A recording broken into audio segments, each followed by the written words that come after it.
What is up, gamers? We are here on Origins on Black Ops 2 for the Reverse Rainbow Perk Challenge. Unfortunately, the audio got messed up. It didn't record either the game audio or my live commentary, so I have to do like kind of a post-analysis type thing.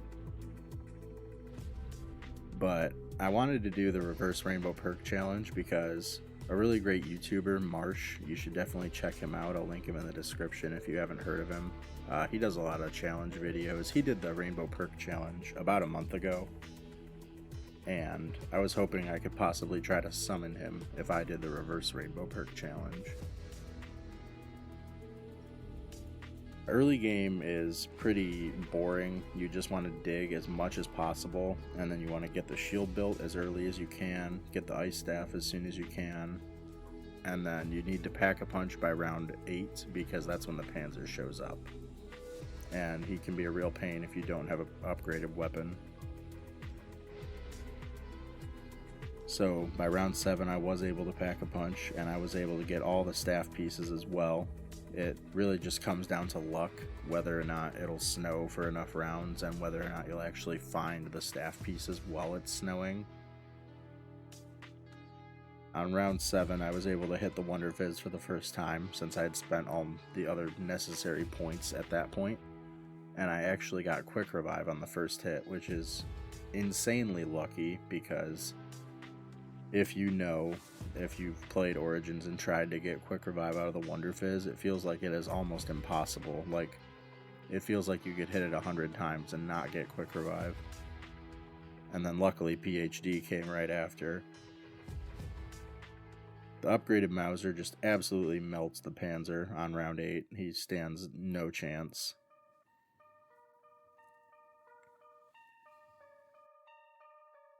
I hit the Wonder Fizz again, but it ended up being a teddy bear.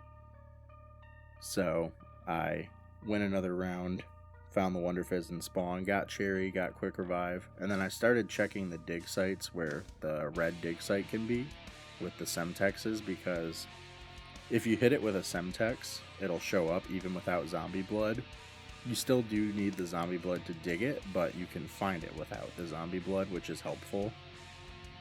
Even though I found that I was going off memory, and where I was throwing the grenades was actually incorrect for a lot of the spots, so I thought I was checking them even though I wasn't, which led to this taking longer than it should have. I accidentally ended round 10. I meant to grab the ice staff and get the zombie blood there, but luckily on round 11 I was able to get a zombie blood, grab the perk slot, grab mule kick and the ice staff, and then I went and got the free one and checked all the areas around the Pack-a-Punch. Well, all the areas I could. And then I went and grabbed Speed Cola, checked the rest of the spots in the trenches. And at that point I figured I had checked everywhere. So the only spots I figured it could be were the pathways, because there's no really landmarks on the pathways to know where to throw a grenade.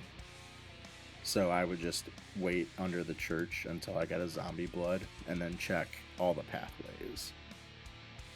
Which, again, unfortunately ended up being not the case because I had actually missed where the spot was.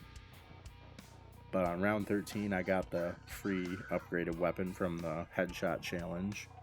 And then it took all the way until round 16 to get another zombie blood. Then on round 17 I dug one up. And I figured this was the last place I hadn't checked, but it wasn't here, so then I knew I'd probably missed it somewhere, and I checked over there by Speed Cola at Generator 3, and there it was. So I intended to end the round, and then get the free zombie blood and come back, but I actually got one on my way back. And I thought I wasn't going to make it because all the zombies were shoving me, but fortunately I was able to make it there and get the perk slot.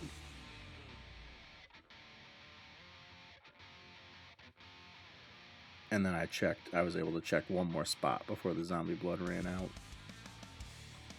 Here I was just being greedy. I was trying to get a zombie blood while I was on the path without dropping off, and I took it down for it. I should have just left the path, but I was being stupid. Thankfully I was able to recover and get the round nearly ended got another zombie blood, so I ran around and checked a couple areas, didn't find the dig site. So I thought it must be by generator 6 because I had checked everywhere else, but I didn't quite get to see whether or not it was there. But I hit the Wonder Fizz a bunch, finally got PhD and Cherry back, bought the rest of my perks, got the Ice Staff, got the free zombie blood from putting out the fires, and I absolutely hauled ass over to generator 6 where that was indeed where the dig site was. So I was able to get double tap for free from the challenge. Well, not for free since spending points is literally the challenge, but I didn't have to try to spin the Wonder Fizz for 11 years, thankfully. Once again, I just passed quite a few rounds trying to find the dig site, hiding out under the church until getting a zombie blood and checking all the pathways, using the free zombie blood whenever I could. And then this was, I figured, again, the last spot was on this pathway, but it wasn't there, so I continued running down and found it over by the B23R. And luckily, most of the zombies, since the way they spawn in Black Ops 2, when you get too far away from them, they'll respawn closer to you. Every time they would spawn, they would take so long to come in that by the time they got to the ground, I would be so far away they would have to respawn again. So I was able to get to Jug without any resistance and finish the challenge. Now, I know that you can't really tell how difficult this was due to the post-game commentary instead of the live commentary, because this was an absolute pain. This game was about 2 hours long, and most of it was just running around checking dig sites. But I will definitely have a live commentary for the next video for the Black Ops 1 shotguns only. I have no plans on doing a post-game commentary because unless it's really long, like 10 hours like the SMR video, it's just not as fun, I think, to do the post-game commentary as the live commentary. But anyways, that is the end of the challenge. All 8 perks in reverse rainbow order without using the mystery box too, even though I don't think that's really much of an added accomplishment, but I mean, I did it, so. If you liked, please feel free to like, subscribe, all that good stuff that helps me out, helps the video do well. And I will see you all in the next one. Bye-bye.